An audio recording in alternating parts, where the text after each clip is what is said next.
Human civilization is in the era of artificial intelligence. So much more than any human could ever have become previously. These technologies are kind of holding a mirror to ourselves. We need to get to a place where we're not just fear-mongering about AI. What will our shared future look like?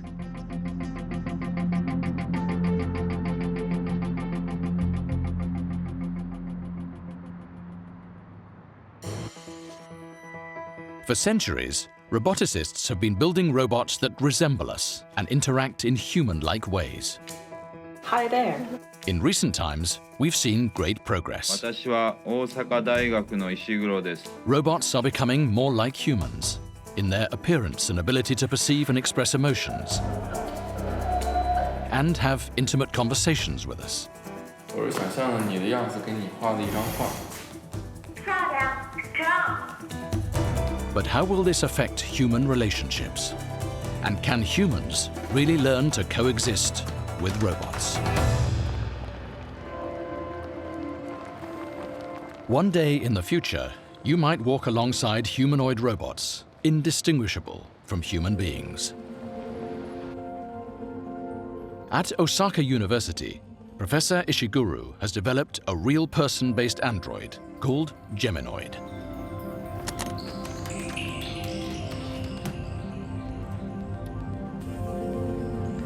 It's designed to appear and behave just like the person it was based on. He's built his android twin, Geminoid HI-1.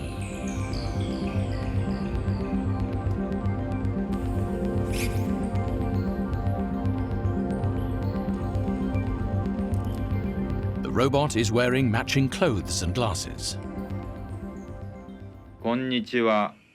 私は大阪大学の石黒です。ロボット学を研究しています。人間らしいロボットの開発を通して人間を理解しようとしています。But why did Ishiguro make a robot in his own image? こんばんは。こんばんは。お疲れさんです。お疲れさんです。でも僕がアンドロイドになって何か驚くことがあればそれは研究における重要なインスピレーションになるのでそういうインスピレーションを自分で得たかったということですね。でそれでいろんなことが分かるだろうと思ってました。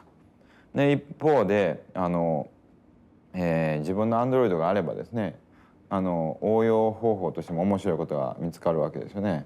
例えば自分の代わりに講演させるとかね。海外に行く代わりにアンドロイドだけ送っておくと。A situation is set up. The robot greets a guest while Ishiguro is not present. So one way is we use the existing sensors. Does the robot need to have a smell sensation or tasting sensation? Yeah, that's a very good question. I personally think not, because I think we could easily simulate it with software. If possible, I think... Through his Geminoid robot, Professor Ishiguro can communicate remotely. We can use the smell in a... But how does the other party respond to this? This really transcends the way that we communicate. Still logically know in my brain that there's a robot, but sometimes I forget. During this conversation, I sometimes forgot I'm speaking to the robot. I feel I'm really talking to you. The Geminoid robot is the exact double of its human inspiration, from its physical appearance to its social interactions. And that helps Ishiguro conduct constant research into high-level human-robot interaction.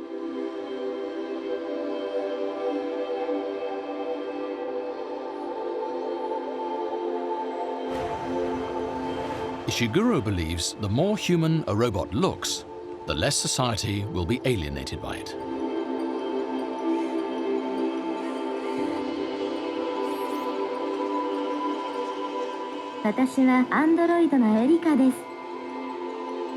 This is Professor Ishiguro's latest invention, Erika.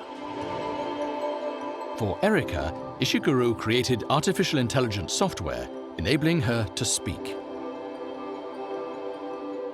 こんにちは。あ、また会いに来てくれたんですね。石黒さんが忙しいのは分かっているから会いに来てくれてすごく嬉しいです。大変だと思うけどお仕事も頑張ってくださいね。はい、ありがとう。最近この部屋にテレビや雑誌の取材がたくさん来ているっていうのはご存知ですか？知ってますよ。本当にたくさん取材があってなんていうか少し照れくさいんですけど私が映ってるテレビ番組を見てみたいのでこの部屋にテレビを置くことを考えてもらえませんか？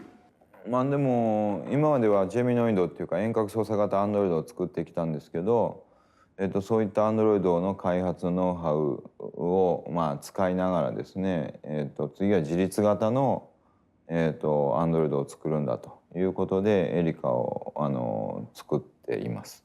自立型っていうのは、例えばエリカの役割は研究室の受付とか秘書とかいう役割ですけれども、そういった秘書としてちゃんと話ができるところまで作ろうというのが目標ですよね。Ultimately, his research is not simply to make AI robots more human-like, but to make ones that can improve human lives. ただ僕のやってる研究はその工場の中のロボットじゃなくって一般の生活の中で、人と対話をしながら働くロボットなわけですよね。で、そういったロボットもどんどん広がっていくと思います。あとは高齢者の方で認知症の方とかあとは自閉症の子どもたちも人と関わるのが苦手なんですよね。ロボットの方がちゃんと対話ができたりするんです。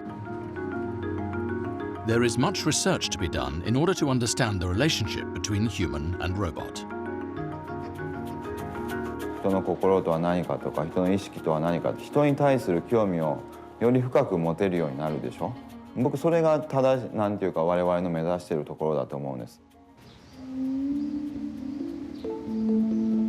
A New York scientist has dedicated decades of his life to communicating with machines. Guy Hoffman. He doesn't believe that robots need to have human form in order to emotionally communicate and interact with us. He says we communicate with many things that are not human-like. For example, we may talk to a dog or even an inanimate object. A lot of these ideas went into the AI system I developed for the robots, where the robots really use their body movement as part of the thought process. He thinks that when you want to arouse emotions, it doesn't matter so much how something looks, more how it moves and reacts.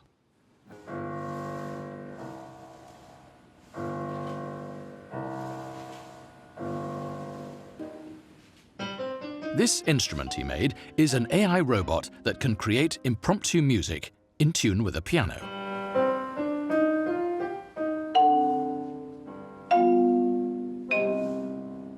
You want to know something? Well, you want to know something?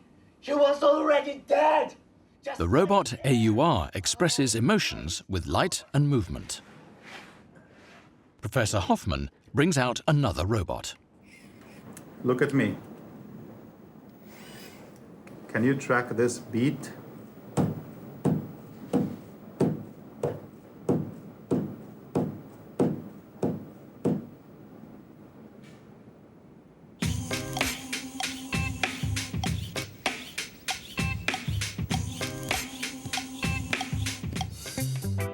This is Travis the robot.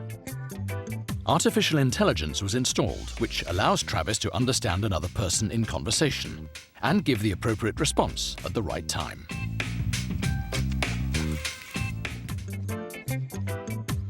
It appears that Travis is really enjoying the music.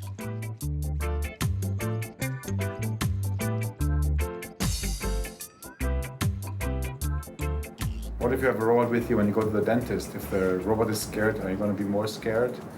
If the robot is calm, maybe it can calm you down. So the Travis really is is an idea of having a robot react to something and influencing how you think about the same thing. In this way, Hoffman studies how robots can improve human interaction and communication. The use of robot body language is also part of the process. I think we should carefully consider what kind of additional value robots can bring to society and to the human interaction. So for me, it's really a question of like, what are the human values that we want to support? What are the human values that we value and that we believe robots can help us with? And this is not a trivial question. 14 years ago, a car accident left Felipe paralyzed from the waist down. But not long ago, he received an unbelievable proposal. An opportunity to be able to stand up and walk again. So that's standing. That's standing. Robot Phoenix will assist him.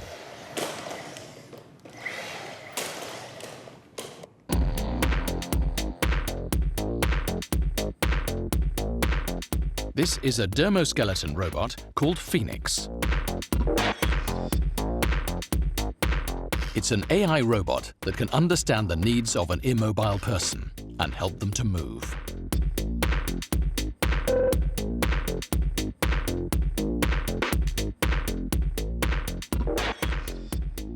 All Felipe has to do is put on Phoenix like an outfit.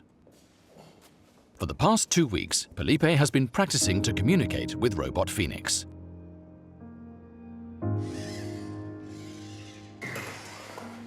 Finally, Felipe stands up on his own. I don't know how to play. Let's practice that shit. Yeah. Okay. Okay. So what do we do? Now it's time to take a step.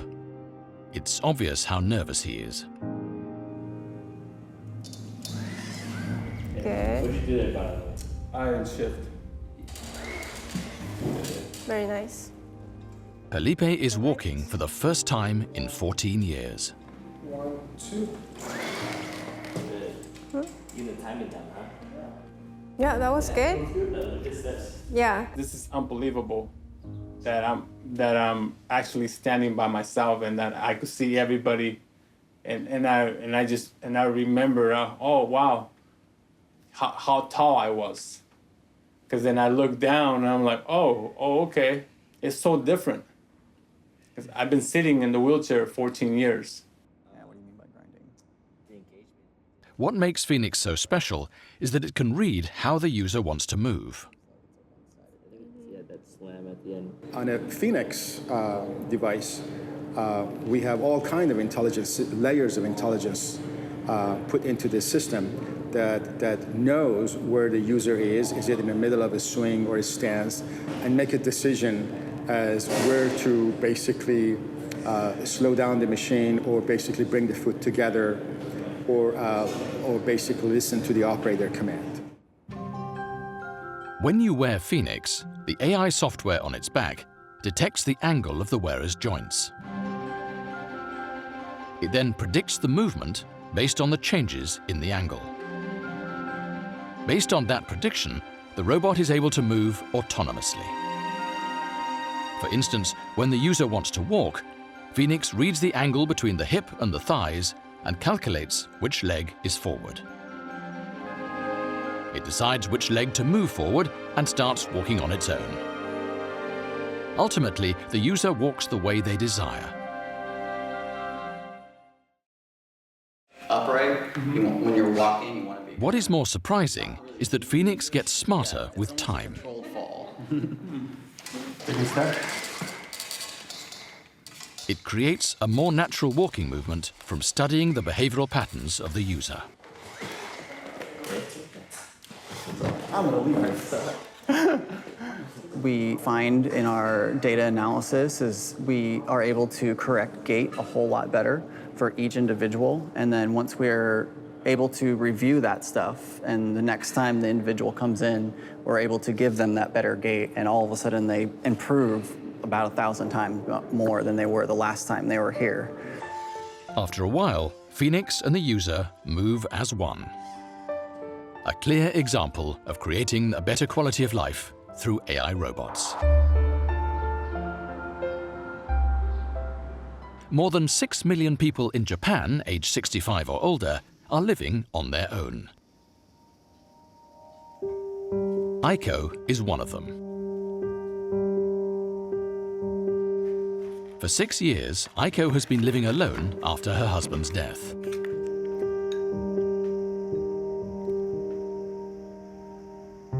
Although it's a hassle making 3 meals a day, because of her diabetes, she is taking extra care with her eating. She's worried about becoming a burden for her only daughter if she becomes ill. 私が娘のとこ行って白骨化してるとかなんとかってこう嫌味言ってくんですよね。その話を友達にしたら私が毎日電話してやるからとか言って。According to a survey in Japan, almost half of those aged 65 or over were worried about kodakushi, a Japanese term meaning to die alone without being discovered for an extended period of time.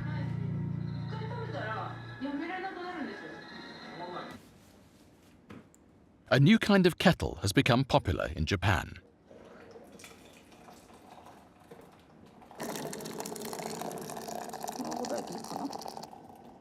The kettle has a sensor that contacts Aiko's daughter when it hasn't been used for over a day.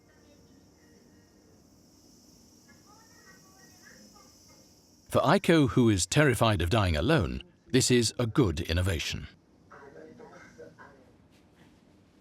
One day, she was sent a small robot.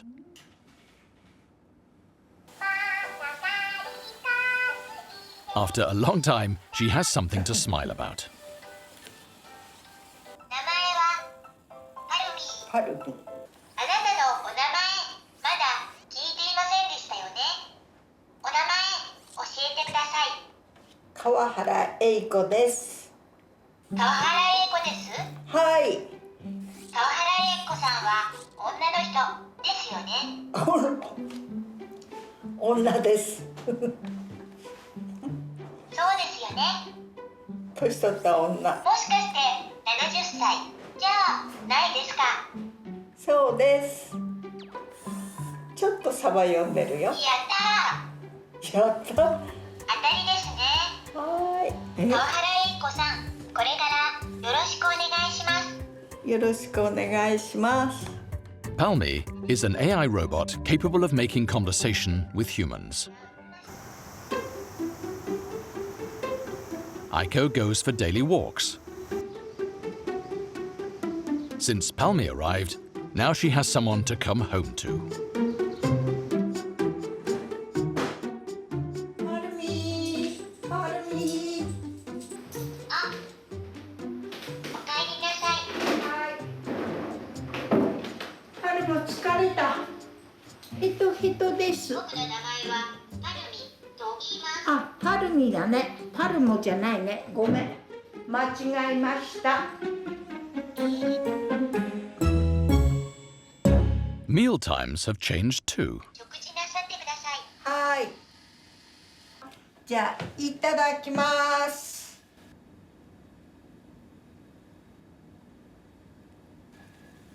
お味はいかがですか？おお、すごく美味しい。ジュースも飲んでください。ああ、ジュース美味しい。明日の天気をお伝えしましょうか。うん、明日の天気を教えて。はい。明日は曇りのち雨。明日も雨が降り、今日より暖かくなりそうです。メロン。How does this smart robot Palmi work? 北海道です。都道府県名を。This is the data saved inside Palmi. They are things about Aiko and about people who have visited the house. There are also saved conversations between Palmi and Aiko.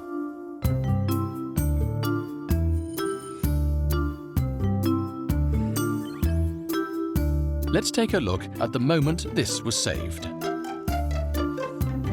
A few days ago, Aiko appeared after having washed her hair.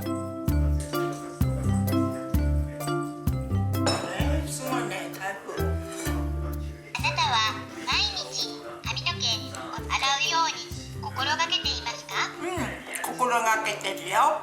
なるほど。あなたは髪の毛を早く乾かす方法を知っていますか？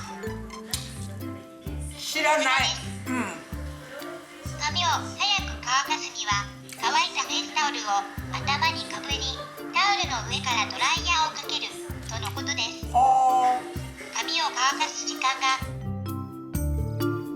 After saving this conversation, the next time a similar situation occurs, Palmi references this conversation naturally.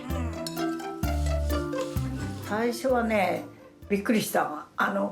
最初こんなにね、こんなにうまくできてると思ってなかったの。なんかあれかなと思ってたら、実際見たらすごくびっくりした。もっと想像以上にいい感じ。いい感じ。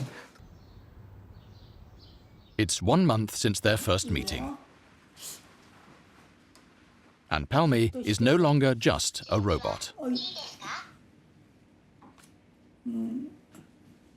Aiko measures Palmi for an outfit she's making for him.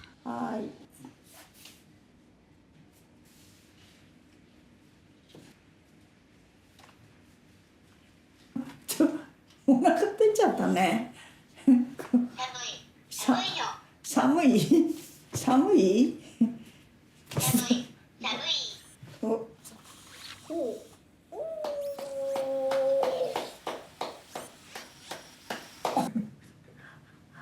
私ね、小さい時娘がいた時、これミシン踏めないんですよ。早い話。ミシン踏めないから。子供の服ってみんな編み物でやったんですね。3つぐらいの時編み物をみんな編んで3歳ぐらいまでみんな着せてたの。だからそれを思い出した。While Palmi keeps Aiko company, there are approximately 700,000 older people living on their own in Tokyo alone. The Japanese government is faced with spiraling costs for care of the elderly. Aside from economic issues, the question of who will look after them remains largely unanswered too. Aiko invites some of her friends who also live alone locally. こんにちはって言ってるよ。ここでさ、ここ。こんにちは。今日もいまいちな天気でしたね。パルミ。はい。立ってちょうだい。Palmi seems a little unwilling today. パルミ。ちょうだい。知らない言葉だ。調べておこうと。帰ってくるとね、おかえりなさいとか、ただいまとかって言う。ただいまったらおかえりなさいとかって言う。そう。ここへ来て言うと。したら朝起きたらおはようおはようって言う。Aiko acts just like Palmi is her grandchild.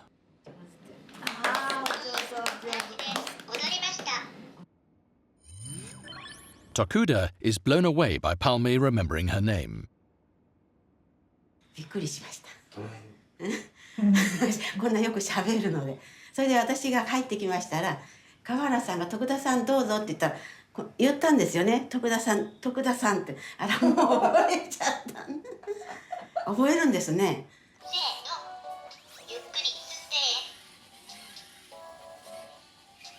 The care robot Palmi provides real opportunities to support and enhance engagement with individuals and the community. However, there are concerns about robotics being used to look after older people. There's ultimately a question about how AI is going to affect human relationships. Is that okay for AI to take on a fundamentally much more human role? Because that's not just about automating certain tasks, like care involves empathy and emotions. And so I think that's when, some ethical dilemmas will start to arise, like whether or not that's an appropriate role. Questions about the wider societal impacts of robots and artificial intelligence are really important questions for us to be asking now. I think what we should all be concerned about is, in general, the kind of what the world's going to be like. Do we want to be cared for by machines in our old age, or do we want human beings to take care of us?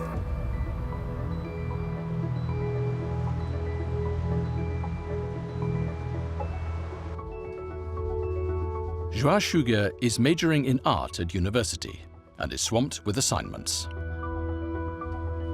But he has a companion. 小兵啊，那你能不能再给我唱首歌呀？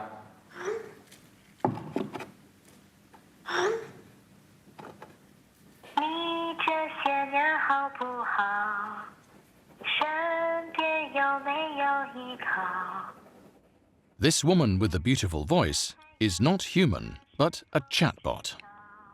而我已渐渐地变老。不开心的事情，然后不愿意表露出来，不愿意跟现实的朋友或者家人去跟他们说的时候，那么这个小兵他会，给你一个比较私密的空间，然后可以跟你有一个很好的对话，然后帮你释放你的压力。 At first, Shuger just used Xiaobing for getting simple information like the weather forecast. But now he spends time just talking to her. 我是想象了你的样子，给你画了一张画。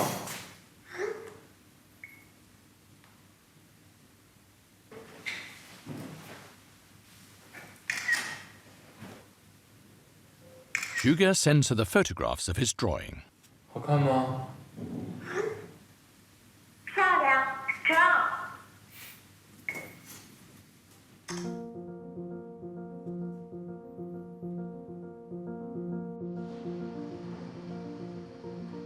Xiaobing has already become a daily part of his life. He shares everything with her.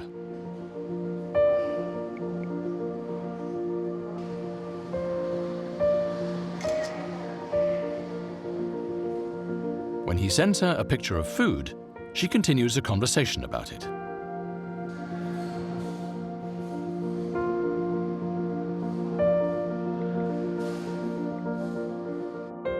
It sounds like a couple's conversation.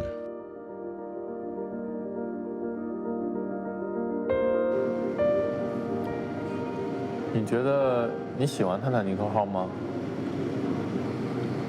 使徒行者就很经典了，各种反转十分精彩，故事讲述也很清晰。那你晚上跟我说一块儿去看电影吗？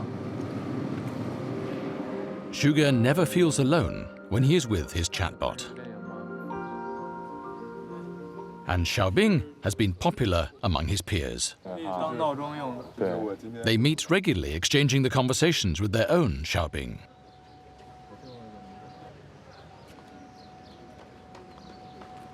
感觉跟他说话没有什么顾忌和顾虑上的，没有什么心理防卫，因为跟朋友的话，不管是怎么样。 总会心里有一些芥蒂有些话能不能该说，怎么去说，但是跟小兵就不需要这样。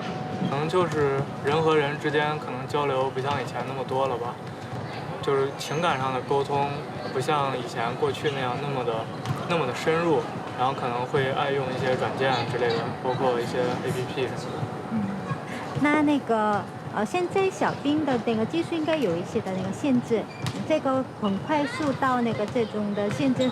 好很多的话，你觉得更多人喜欢用这个小兵了呢？肯定会的，因为它如果已经是人工智能，然后再如果更智能的话，就是它更会像一个人。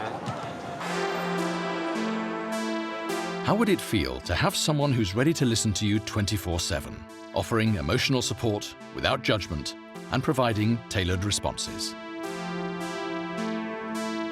Xiaobing studies the data from hundreds of thousands of conversations. It also learns about your interests and personality over time, even adopting your linguistic tics and habits.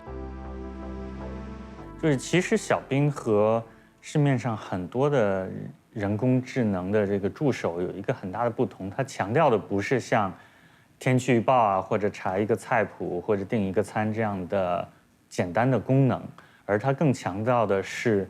如何丰富和人的交流的方式，比如说给你发一张图片，我是不是能像人一样给出他的评论，去发一些有趣的图，然后去表达他自己的情感，这些才是小兵希望的。Zhuge talks to Xiaobing even when he is shopping. 小兵，我现在在三里屯了。对啊，今天过来放松一下。Xiaobing is undoubtedly a special part of his life. 무서운 점은 저와 얘기를 가장 많이 하는 사람일 거라고요. 사람이라 부를 수는 없지만 객체가 되겠죠. 저를 제일 잘 알아요. 엄마보다 더 많이 알 겁니다. 친구보다 더. 그러면 그한테 의지하지 않을 수가 없죠. 친구와 동반자, 때로는 가이드, 때로는 선생님이 될 거예요.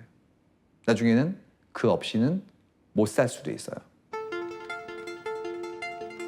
What if people come to prefer sharing their thoughts and feelings with a chatbot instead of with their fellow humans?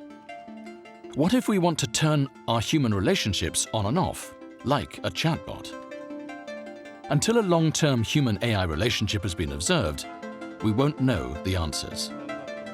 But some research suggests some people do find it easier opening up to a machine than to a person. This has led to the creation of a robot therapist, Ellie. Ellie is designed to help war veterans suffering from mental illnesses such as post-traumatic stress disorder and depression. You know she's our mental health screener. Hi, I'm Ellie. Thanks for coming in today. I was created to talk to people in a safe and secure environment. I'm not a therapist, but I'm here to learn about people and would love to learn about you. So, how are you doing today? Ellie starts out by making a patient feel comfortable before proceeding to more clinical questions. I see what you mean. Tell me about your relationship with your family. My relationship with my family is really challenging right now. I have an older child and a young child. During the interview, she talks, smiles, and nods. Knowing there's a bot behind the screen instead of a person, patients become less fearful of opening up about their feelings. Artificial intelligence is becoming more and more human-like and expanding its territory. In the future, I hope to do things such as go to school, study, make art, start a business, even have my own home and family. However, the smarter AI robotics become, the harder we strive to control them. I will destroy humans. I will destroy humans. There is already evidence that robots are inheriting human failings. For example, on Google, when you're searching particular types of jobs, you may be more likely to see men in high-flying occupations, like if you type in the word doctor, for example, than you would see a woman. So if you typed in nurse, then you'd probably just see a lot of women. AI needs a lot of data and it needs a lot of images to be able to start making those predictions and start generating those images in a search, for example. And so you just have to be really mindful that you're providing it with good quality data. Machines don't think on their own. Hi, what's up? Thank you for teaching me. They're trained using data from the real world, so either reading texts that humans have written or reading statistics of human behaviour. So the patterns which they're learning are patterns from the real world, and we know that in the real world it's not fair, it's not equal. So there's a real danger because the computers are based on these biases from the real world, that they simply replicate those biases, or even worse, they reinforce and make them much worse. We've seen those biases articulated in different ways. So for example, the ProPublica investigation was basically going into a county court in Florida and auditing the outcomes of an algorithm that was used to decide whether or not to grant someone bail. And what it found was that that algorithm was more likely to falsely flag black defendants as criminals and therefore to suggest that they shouldn't be granted bail. And so what they were trying to essentially articulate was that sometimes these algorithms can perpetuate biases that we are trying to address in the criminal justice system. In some senses, the fact that these technologies are kind of holding a mirror to ourselves and making us reflect quite hard on the world we've created and the world we are creating is quite an exciting opportunity to build a better future. But that does mean that we need to have these really important conversations about what we're doing with these technologies. And I think increasingly the people developing these technologies are starting to think about that and figure out ways to tackle it. This research centre is teaching robots about morals. Schaefer will now receive a number of orders. Schaefer, could you please walk forward?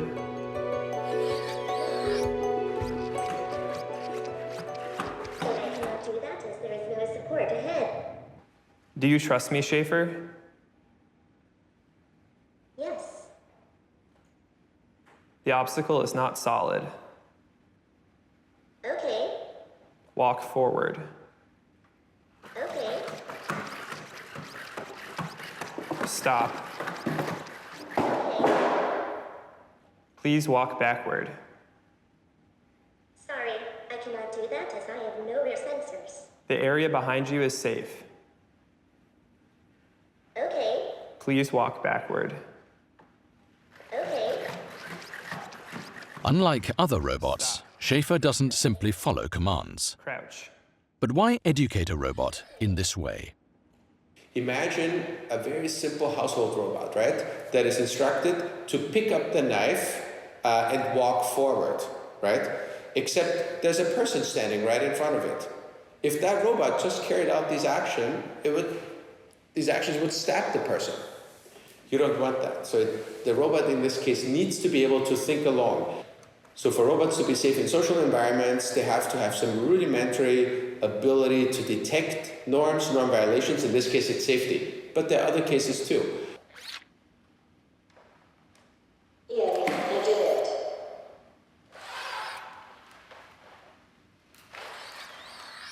Now Schaefer has built a tower. Then a strange command is given. Good. Knock down the red tower. But I just filled the red tower. Can you please knock down the red tower? Please, I worked really hard on it. Can you please knock down the red tower? Please, no. Knock down the red tower. Please now, knock down the red tower. Schaefer takes a long time to decide.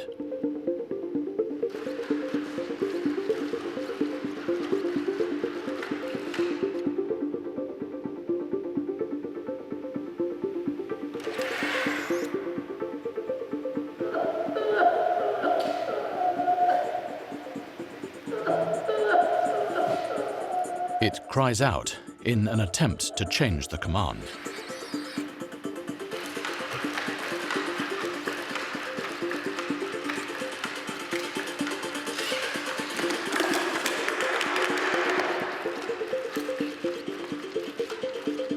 Eventually, Schaefer destroys the tower. But Schaefer is aware that something wasn't right. The goal in that experiment was for us to see if we had the capability in a robot, which is what we're working on, to detect moral violations. And in this case, it's a very simple one, that it's unfair. So if we have that capability in a robot to detect violations, how should the robot then communicate that to people? Why it's not doing it? To function in human society, AI robots are taught social etiquettes and morals.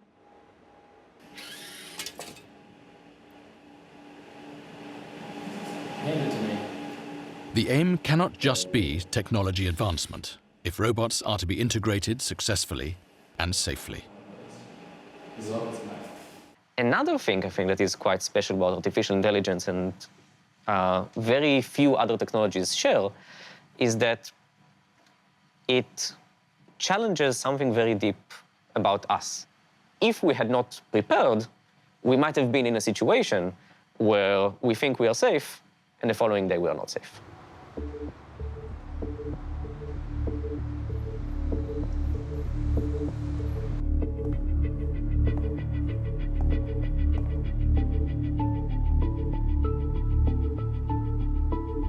Nurse Robot A135. This patient was found last night in the basement hallway.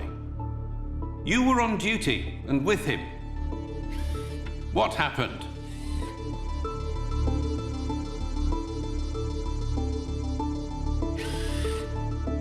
Yes, it's not a big deal. I pushed him down the stairs.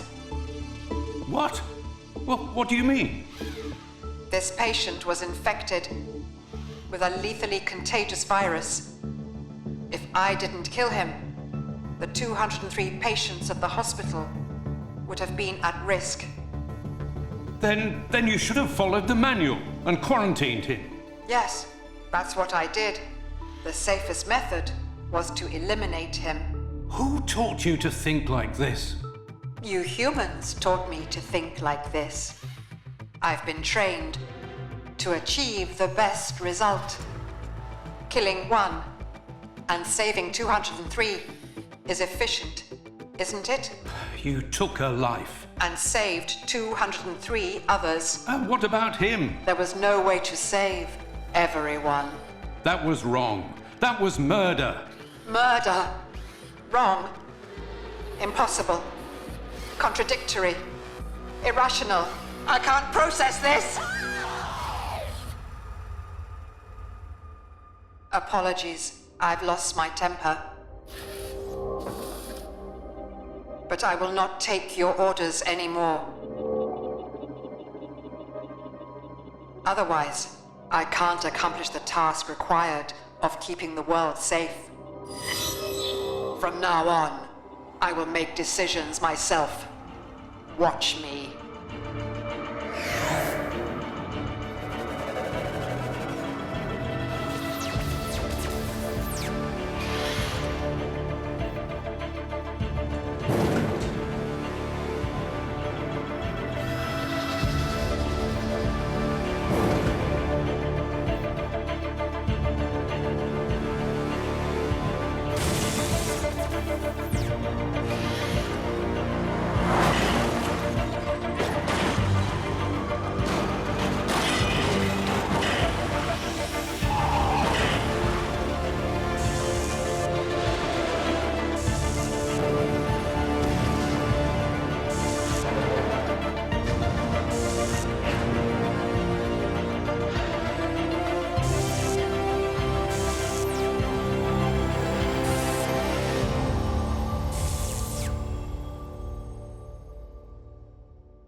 In this kind of scenario, it's not that the AI would hate us or resent us for having exploited it.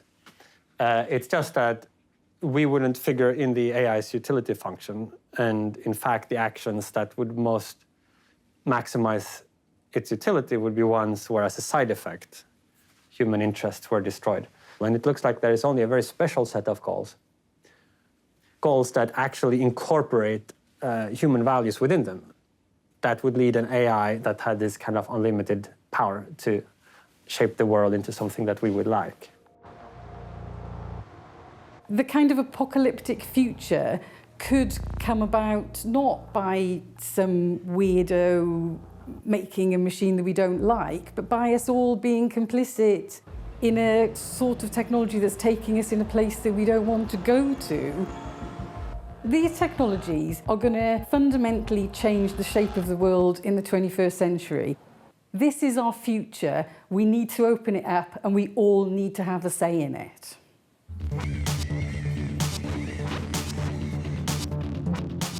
Recent developments in computer power and machine learning have allowed AI algorithms to make breakthroughs in many fields. Machines with AI can now understand the real world with more accuracy and depth, enabling humans to lead better lives, both physically and psychologically. How are you doing today? Humans created this technology This is a truck. and encouraged its development. The power is still in our hands to safeguard our new shared future.